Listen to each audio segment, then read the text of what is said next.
like he's about to speak. Speaking after Naftali Bennett gave his address, of course.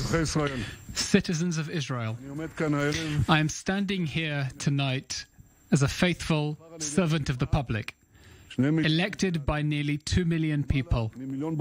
Over 1 million voters voted for the Likud, headed by me, and another 1 million voters who wanted me as the Prime Minister of a right-wing government. They did so because of my loyalty to the land of Israel, to the state of Israel, to the security of Israel, to the future of Israel. They know well that my conscience, this conscience, hasn't been disrupted. I heard Naftali Bennett. Unfortunately, he once again is leading the public astray. The same lies, the same empty slogans about hatred and division, when the one who is from the person who is lending a hand to that hatred. And I have to say also the person who is committing the fraud of the century. The day before the election, Bennett signed a letter on live TV. You all saw it. And he said, I will not allow Yair Lapid to be Prime Minister, not even in a rotation agreement.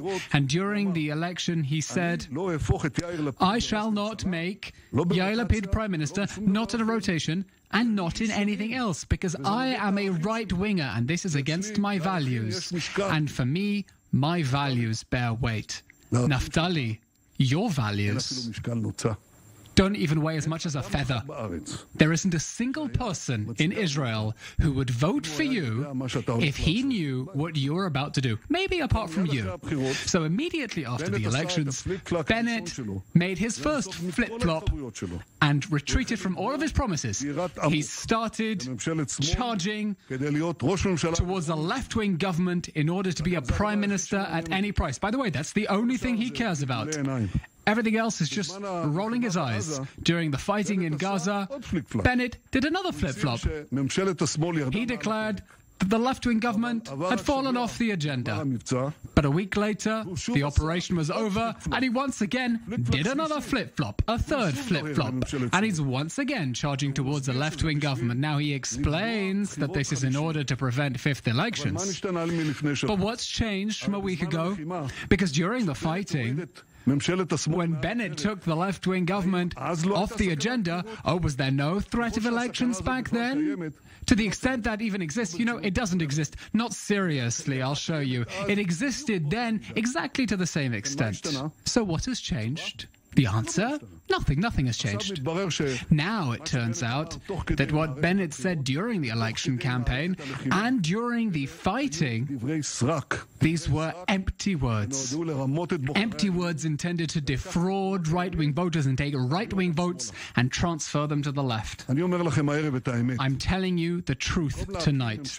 Instead of forming a dangerous left-wing government, immediately when Lapid's mandate ends, we can form a good right-wing government for the state of Israel. There are two ways to do this. The first way, it's unconventional, it's far-reaching. It's the proposal that my right-wing colleagues and I have proposed today. Gideon Saar will be Prime Minister first, I will serve after him, and Naftali Bennett will serve after me. The heads of the right-wing factions and I agreed to this, and I want to emphasize, even though we think that this is very not accepted, very unconventional, and truth, really quite twisted. Because to give the premiership to someone who heads a party of 6 seats, that's twisted. But we saw the good of the country in front of us, and we knew that the possibility of a left-wing government is even worse. So instead of accepting the amazing, generous offer of ours, Naftali Bennett and Gideon Saar are continuing to charge towards a left-wing government. And therefore, there's another possibility to form a right-wing government. We're talking with members of Knesset who can top us up to 61 in a right-wing government. I can tell you, more than 61. They tell us, if Naftali Bennett joins you, we'll join you as well. Immediately as soon as Lapid's mandate ends. They add, they say, now we declare that we're against it. But when Lapid's mandate ends and a left-wing government isn't formed, we're in. that right-wing government. And so it's obvious that a left-wing government isn't formed. There will definitely be a right-wing government, and there will not be elections. Naftali Bennett says there mustn't be elections. By the way, he says this not because he cares about our country, about the right, about his own voters, all these statements. He doesn't care about any of these.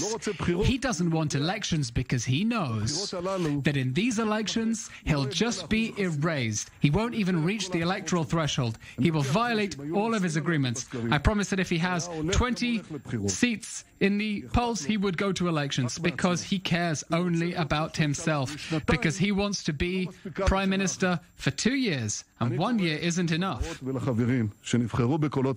I call on everyone who has voted with right-wing votes. I call on all those with a conscience and all those who have a path. Follow this path. Do not form a left-wing government. Such a government is a danger for the security of Israel, and it's a danger for the future of our country. If, God forbid, it should be formed, if it is formed in a few days at the meeting of the Security Cabinet, together Yair Lapid will sit with Nitzan Horowitz and Merav Michaeli and Tamar Zandberg. Now think about that. What will that do to Israeli deterrence? How will we look to our enemies? What will they say in Iran? What will they say in Gaza? What will they do in Iran and in Gaza? What will they say in the hallways of power in Washington? Lapid and Tamar Zandberg and all the others? They will stand up against Iran because they wholeheartedly support the dangerous nuclear agreement. They'll fight Hamas. I mean, they're dependent on the votes of Tibi and Uda. They will defend our soldiers against prosecution at The Hague. I mean, Nitzan Horowitz said that they can be investigated. And Merav Michaeli even called for parents not to send their children to the army. Who will protect the settlements? Not to mention who will pave roads in Judea and Samaria with Transport Minister Merav Michaeli. That's a joke. And here is another fraud that's so absurd.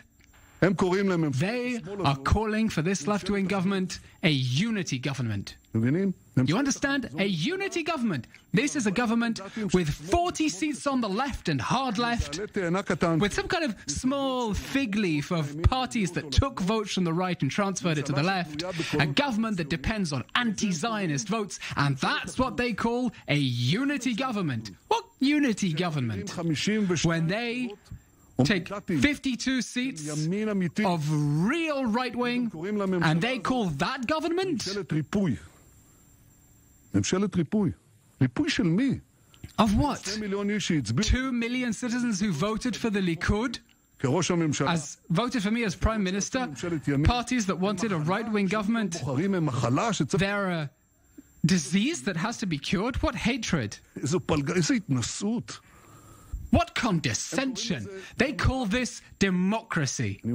I tell you, they're so democratic that they even want to pass personal laws against me for fear that I'll beat them in the next elections. We've now seen democracy in Syria. Assad left 2 candidates against him and one with 95% of the vote. By the way, the exact same thing is happening in Iran. A democracy of Iranian, Syrian and North Korean laws, not unity, not healing, not democracy. This is a government of surrender, of fraud.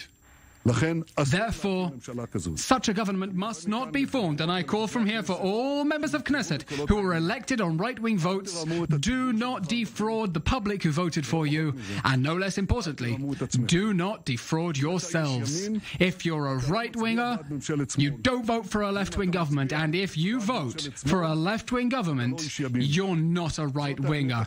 This is the simple truth. Follow it. Stand up against the left-wing government, and with God's help, together we shall form a right-wing government for the good of all citizens of Israel. Thank you very much.